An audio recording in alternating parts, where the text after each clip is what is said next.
Attends, est-ce que t'aimes bien le t-shirt? C'est ma grand-mère qui me l'avait acheté.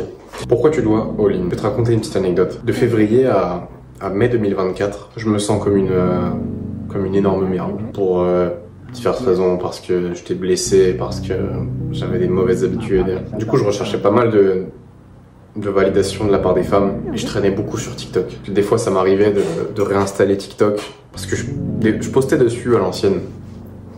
Et j'avais un compte avec 10 000 abonnés, bon, c'est rien, mais je veux dire, c'est des fois quand tu te sens mal et t'as envie de redevenir ce que t'étais avant, parce que tu te sentais bien, du coup tu refais des choses que tu faisais avant, mais ça n'a pas vraiment de sens. Du coup, je continue, je vais recommencer à poster sur TikTok. Et du coup, il y avait des gens à qui je discutais sur TikTok à l'époque, et du coup j'ai recommencé à discuter avec eux. Il y avait une fille, je me rappelle, on parlait un petit peu, je recommence à parler avec elle, et au final on se follow sur Insta et tout, et on finit par s'appeler plusieurs fois dans la semaine et tout, tu vois. La romance typique de la génération Z, on s'attache un peu et on se parle à longueur de journée, tu vois. Et en fait, plus j'avance dans ce truc-là, plus je m'investis, plus je suis présent pour elle, et plus je laisse passer des choses que je devrais pas laisser passer. Je vois qu'elle commence à être un petit peu distante, on s'appelle un peu moins, elle est un peu moins disponible, un peu moins enthousiaste à l'idée de me parler et de passer du temps avec moi. Et puis je vois qu'elle parle avec un autre gars un peu sur TikTok. Elle like ses posts et surtout elle met des commentaires. Je me dis, ah putain, c'est bizarre. Ils ont l'air quand même de bien s'entendre, tu vois. Et moi, ça me trigger. Mais j'essaie de faire abstraction. Mais le problème, c'est que maintenant, le gars, je le vois dans mes recommandations. Et j'ai le réflexe de checker ses commentaires et elle est toujours dedans. Et ça flirte de ouf. Et du coup, je me dis, merde, genre, ça me fait chier en fait. Parce que, au fond, tu vois, je sais que cette fille, elle est un peu facile, qu'on s'envoie des messages un petit peu. un peu. Comment expliquer? En bref, t'as capté.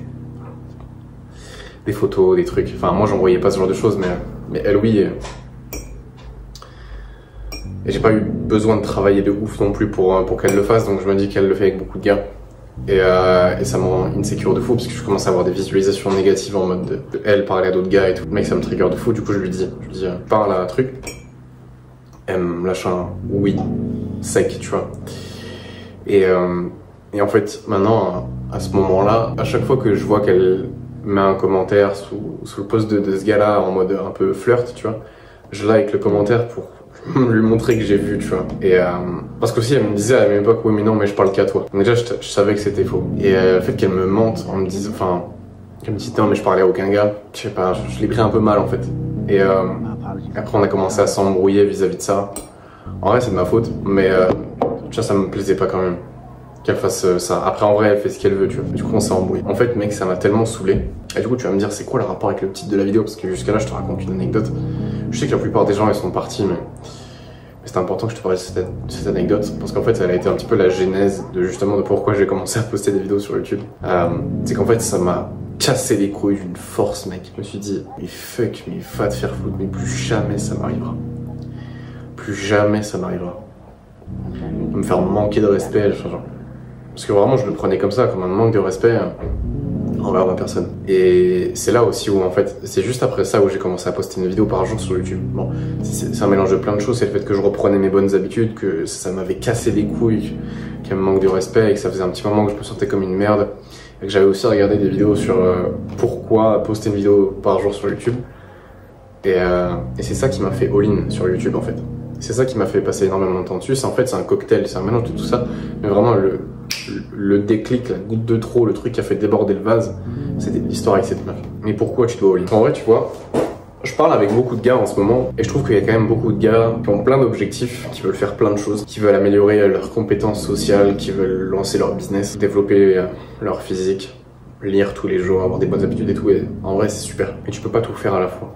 Ou alors tu auras des résultats médiocres un petit peu partout. Si tu veux vraiment avoir des résultats qui sont disproportionnés par rapport à l'effort que tu mets dans cette chose-là, il faut que tu puisses allouer 100% de tes... Enfin 100% peut-être pas, mais proche de 100% de tes capacités dans ce truc-là. C'est pour ça que tu dois all-in en fait. En vrai, bon, j'ai plein fait d'erreurs sur mon parcours sur YouTube, mais si on reprend les 4 premiers mois, en 4 mois, j'ai eu plus de 1250 abonnés en 4 mois.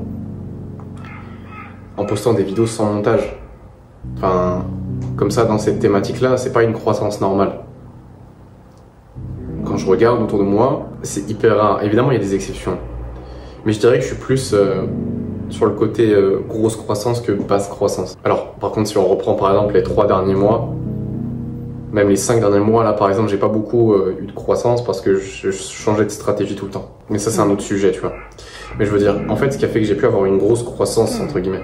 Enfin, pour moi, 1200 abonnés en 4 mois, pour moi, c'est une énorme croissance. Enfin, si on reprend les choses, enfin, c'est 1250 personnes. C'est énorme.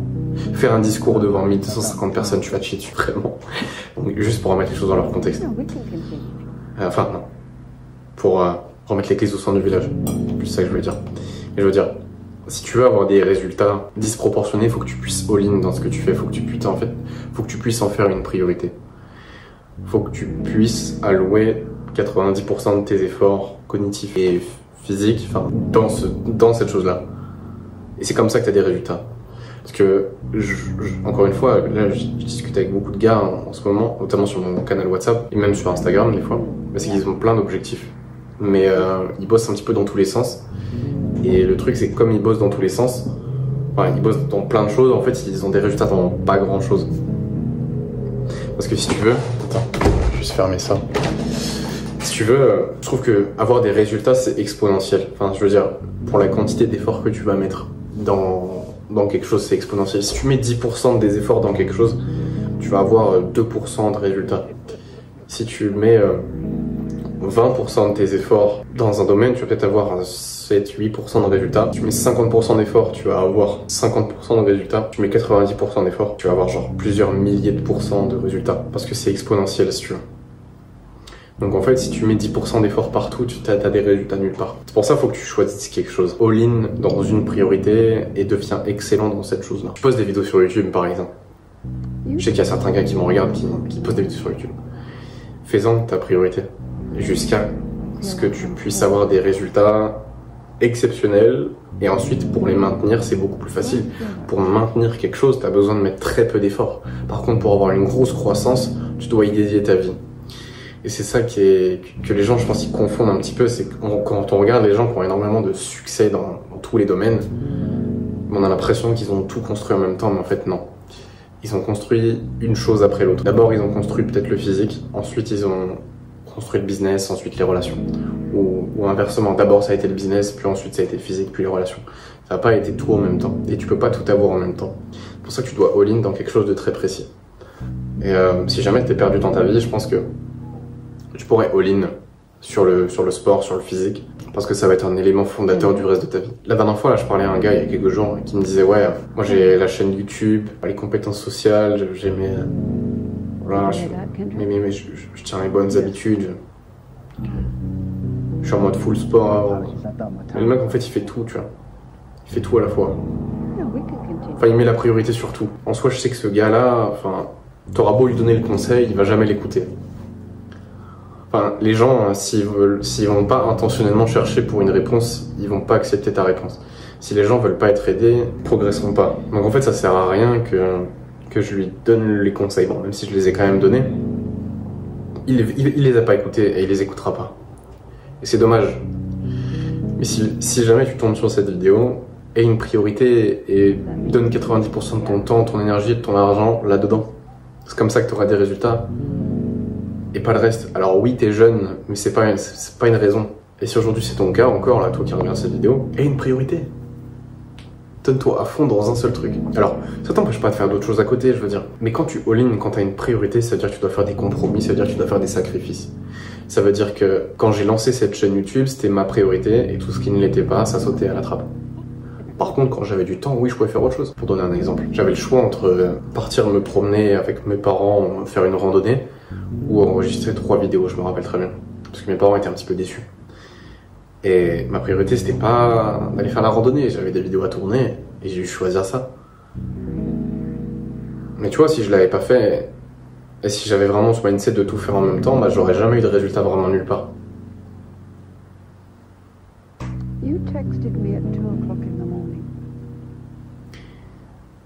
Voilà pourquoi tu dois all-in.